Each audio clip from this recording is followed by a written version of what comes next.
Today I want to talk about ADHD performance and productivity, but I want to talk about it in a way that you may not have considered.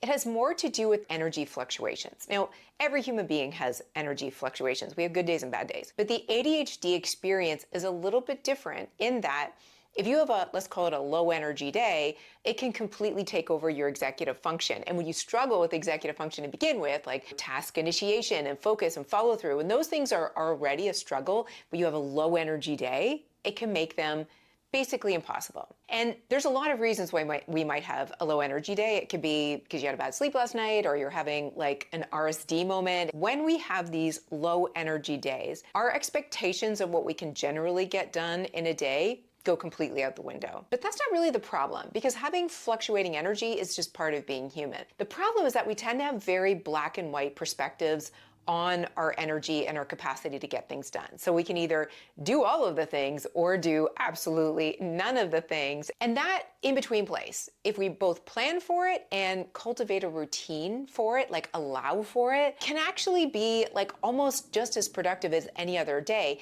but it does require a different perspective. And that's what I want to get into in today's video. So imagine this, you wake up one day and you are just feeling not good. You've got low energy, no dopamine to get anything done, zero motivation, and you have this massive project you're working on at work, and the deadline is looming, and you are freaking out because you know, having been here many times before, that you are going to be a waste of skin for the whole day and nothing's going to get done, and you're going to be further and further behind on this project.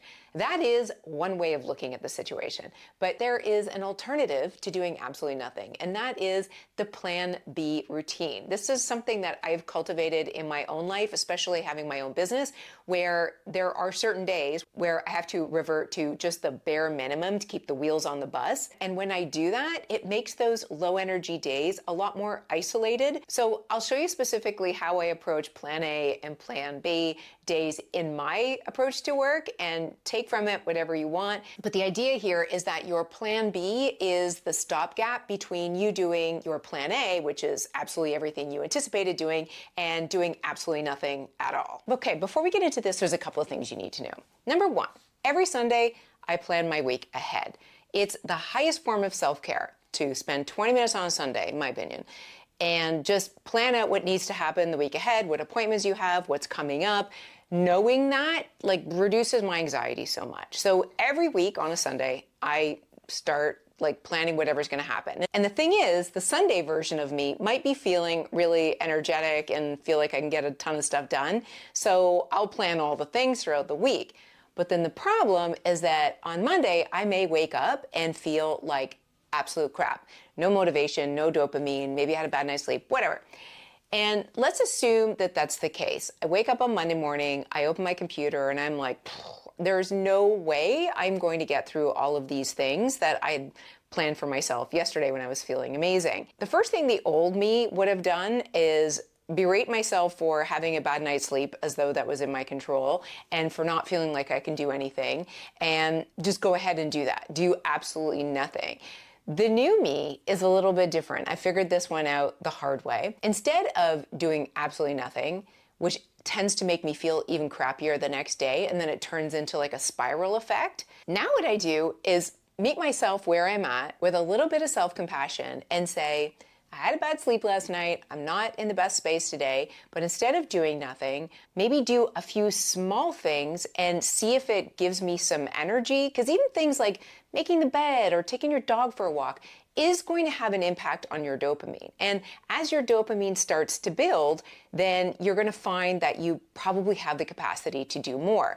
Instead, if you just go back to bed and start scrolling your phone, your dopamine is going to completely drain and is going to be harder to get yourself in a place where you can actually be functional later that day or the next day or beyond, right? So I want to do a few small things to make myself feel better. Then when I'm ready to sit down and tackle my workday, I will look at what I have planned for the week. Now, I'm using this example in X Tiles, and not only are they the sponsor of today's video, they're probably one of the most ADHD-friendly software that you can possibly get your hot little hands on. So this is the plan that I made when I was feeling amazing. And if you look at Monday, I have all kinds of things that I had planned for myself that are probably reasonable, but I'm just not feeling it today. So I need to reassess. And as I look at this, which is basically a dashboard of my week, I'm already getting anxiety because I've got all my priorities up here, my 2025 goals, and a full week of tasks and a bunch of reminders that I have for work. And it's just like, ah.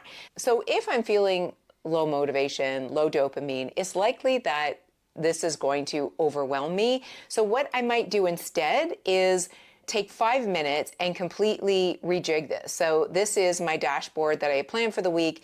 Now I'm just going to duplicate it, and I'm going to go about taking off anything that makes me feel overwhelmed, that I find distracting, or is just generally giving me anxiety. So I'm going to get rid of my goals. I'm going to get rid of my quick links. Now, again, this is a duplicate, so I don't have to worry about not being able to see those things again.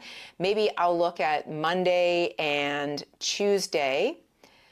And what I'll probably do now is go through these, decide what are my non-negotiables for the day that I have to get done versus things that can probably get pushed off to later on in the week. So let's say that I've moved everything off my plate, so I'm only focused now on today and tomorrow. Immediately looking at this, I feel a greater sense of calm and control rather than complete overwhelm. I've also taken a few minutes to update the reminder. So on my high energy vibes day, my reminders might look like get your 10,000 steps and work out and review comments and track KPIs. But on a low energy day, my reminders might look like only say yes to what you need to do. Maybe try sending one email and seeing how that feels, and take some deep breaths and sit up straight because posture always impacts the way you feel. Softer reminders that are not gung-ho, but rather meeting myself where I'm at. And I know that with this revised dashboard, I'm going to feel like I can actually get through the things that I need to get done. Now, this isn't the only way to tackle that, particularly in the software. Not everybody likes to work from a dashboard. I do. Another way you could do that in this software in particular is to look at everything you have in a long list and only do what feels interesting or that you're capable, like you have the capacity to do. Personally, I find looking at my tasks in a big, long to-do list like this completely overwhelms me. So if I click on this little button, I can just see what was on my schedule for today and then move things around accordingly. The other way that I love to look at my week and readjust is in a calendar format like this. And this is one of the reasons I love Xstyle so much. Because again, this is everything that I had scheduled for today, plus the appointments I have. Like, I'm not going to go to pickleball because I feel like crap, and I'm probably not going to attend this Q&A either. And now I can start moving my tasks around to accommodate how I feel today, looking at the context of the whole week so that I'm not hammering myself on the Tuesday, as you can see that I'm currently doing right now. So that's how I would tackle my to-do list, but there's obviously so much more to your day than just that. One of the reasons I actually love Xtiles is that there's so many different workspaces and things that you can do. Like, for example, here's my meal planners, and I don't feel like creating this elaborate meal that I had planned for myself. I'm just gonna move that right along to another night and rejigger things and get myself takeout. The other thing I'm gonna do is stay the heck off of social media. So I might pull up my vision board and look at pictures of things that inspire me and make me feel better, not worse, because we know that social media definitely drains dopamine. And if you're struggling with it already, the last thing you wanna do is get on social media. So that's why I love Xtiles. Whether I'm having a low motivation day or not, I will link to the software below, and I will also link to a video here or here where I actually plan my week in Xtiles so you can see how I do that. But beyond the computer screen, there's a lot more to your life that you can do to meet yourself where you're at when you're having one of these low motivation days. And that's going to start with asking the people around you for support or help, or letting them know that you had a rough night's sleep, to expect a little bit less of you or to give you your space because you might be a little grouchy. The important thing to focus on is meeting yourself where you're at, having some self-compassion, and actually taking care of yourself on those low motivation days rather than, trying to push through or berating yourself for not meeting the expectations you had for yourself yesterday. I have tried that for many years. 1 star, do not recommend, because it doesn't work. And the only thing that ends up happening is a spiral where the rest of your week tends to get worse and worse and worse.